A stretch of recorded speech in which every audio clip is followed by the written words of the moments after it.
আসসালামু আলাইকুম, সবাই কেমন আছেন? আলহামদুলিল্লাহ, এখন আমি অনেকটাই ভালো আছি। অনেকদিন আপনাদের মাঝে ব্লগ ভিডিও শেয়ার করতে পারিনি, তো আজকে চলে আসলাম ব্লগ ভিডিও শেয়ার করার জন্য। আমার অনেকদিন ধরে কচু শাক আর ইলিশ মাছ দিয়ে খেতে মন চাচ্ছিল। 10 টাকার কচু শাক দিয়ে যে এত তৃপ্তি সহকারে খাওয়া যায় সেটা জানা ছিল না। আর সে ভিডিওটা আপনাদের মাঝে আজকে শেয়ার করব, সেটা পুরো ভিডিওটা অবশ্যই দেখবেন, আপনাদের ভালো লাগবে। এখানে আমি শাকগুলো সিদ্ধ করে নিব হালকা ভাবে। আর এখানে আমি দেশি আলু নিয়েছি, আর পানিতে কিছু পরিমাণে হলুদ আর অল্প পরিমাণে মরিচ গুঁড়ো দিয়ে এটা ভালো করে বলক দিয়ে তারপর আগে থেকে কেটে রাখা শাকগুলো দিয়ে দেব। এই শাকগুলো আমি অবশ্যই ভালো করে ধুয়ে নিয়ে তাড়াতাড়ি এগুলো মিলিয়ে গেছে রান্না করার পর, দেখতে পাচ্ছেন। এখন আমি একটু চামচ দিয়ে ভালো করে নেড়ে চেড়ে দেবো, কারণ শাকগুলো অনেকগুলো ছিল। আলুর সাথে ভালো করে নেড়ে চেড়ে দেবো। আর এই শাকটা হচ্ছে আলুর সাথে একটু ভালো করে নেড়ে চেড়ে একটু ভাপ দিয়ে নিব। এইটা ভাপ দিয়ে নিলে আপনার কি হয়, একটু চুলকানি যেহেতু থাকে অনেক শাকের মধ্যে, রান্না করার পর গলায় ধরে চুলকানি হাতে ধরে, এই জন্য হচ্ছে ভাপ দিয়ে নিলে এই চুলকানিটা হয় না। তারপর হচ্ছে আমি এখানে ইলিশ মাছ ছিল, ইলিশ মাছটা দিয়ে একটু ভাপ দিয়ে নেব। ভাপ দিয়ে এটা আমি নামিয়ে নেব কিছুক্ষণ পর। দেখতে পাচ্ছেন এখানে আমার ভাপ দেওয়া প্রায় হয়ে গেছে। এটা পানি শুকানোর পর্যন্ত ভাপ দিয়ে নিতে হবে। দেখতে পাচ্ছেন এখানে আমার ভাপানো হয়ে গেছে। এটা আমি একটু আবারও নেড়ে চেড়ে দেখতেছি যে পানি কতটুকু শুকিয়ে গেছে।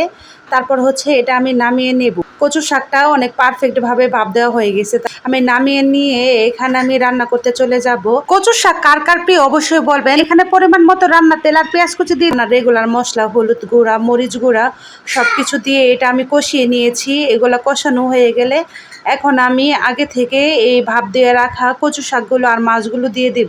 দিয়ে এগুলো আমি ভালো করে নেড়ে চেড়ে দেবো। এই রান্নাটা হচ্ছে কচু পাতা হচ্ছে আমি ভাজা ভাজা করে নেব, তাই হচ্ছে আমি এখানে আর পানি ব্যবহার করব না। তাই আর কি চুলার জালটা একটু মিডিয়াম রেখে এই কচু পাতাটা আমি হচ্ছে নেড়ে চেড়ে রান্না করে নেব, যাতে করার গায়ে না লেগে যায়। এই কচু পাতাটা ইলিশ মাছ দিয়ে বা যে কোনো মাছ দিয়ে রান্না করলে ভালো লাগে।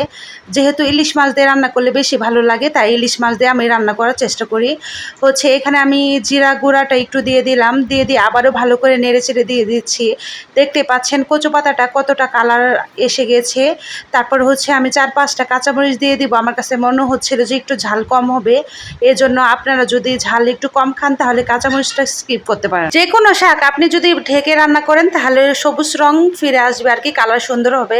এজন্য আমি চেষ্টা করি শাকগুলো ঢেকে রান্না করার জন্য। তারপর আমি এখানে ভেজে নেব 5 থেকে 10 মিনিট। ভেজে নেওয়ার পর এখানে আমি একটু লেবুর রস দিয়ে দিলাম, যাতে চুলকানিটা না লাগে গলায়। আপনারা যদি লেবু না খেতে চান তাহলে লেবুর পাতাও দিতে পারেন, সমস্যা নেই। আমার কাছে লেবুর পাতা ছিল না, এজন্য লেবুটা দিয়ে দিয়েছি। আমি এখন চুলা থেকে এই তরকারিটা নামিয়ে নেব। আজকের রেসিপিটা আপনাদের কাছে কেমন লেগেছে অবশ্যই জানাবেন। সবাই সুস্থ থাকবেন, ভালো থাকবেন। আজকের ভিডিওটা এই পর্যন্ত। আল্লাহ হাফেজ।